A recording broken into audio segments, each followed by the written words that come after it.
Well, Carmen, after a 7-hour debate, this bill was passed on to the governor's desk at 4:15 Saturday morning. Now, advocates that I spoke with say that they're hoping that this is a step in the right direction in order to decrease gun violence across the state. What's important to understand about these laws is that you can still own a gun. You can still use a gun. You can still have a gun for home protection or the protection of yourself and others in public.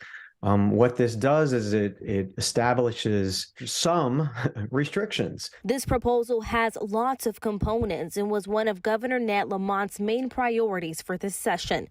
While it got bipartisan support, lawmakers had different reasons for standing behind the new measures. I think our next step is let's all sit down, Republican, Democrat, unaffiliated, I don't care, and say, how can we incarcerate these people? I'm all in favor of second chance society. I'm all in favor of a bite at the apple.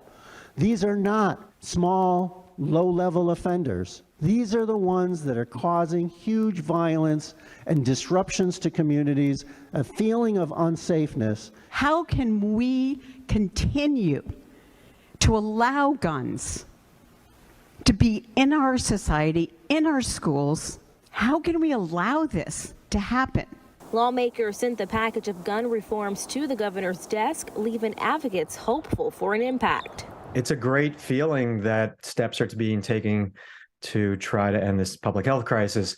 But at the same time, it is the realization that so much has to be done. The bill will ban open carry of firearms in public, expand rules for gun storage and safety, and expand a ban of AR-15s. The bill will also increase bail for repeat gun offenders, and an aspect that affects any and all gun owners, new storage standards.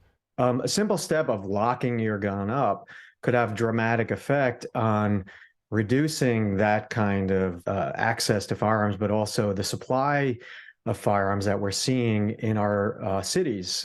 Some advocates calling this bill the strongest gun bill since 2013. I mean, this is the most comprehensive gun safety bill that we have seen since Sandy Hook. Now, there was a murder in Waterbury this week and another murder in Hartford just this week. And with gun violence still happening across Connecticut, advocates are saying they are hopeful that Governor Lamont will sign this bill into law. In Hartford, DeAndrea Turner, Fox 61, Connecticut's news station.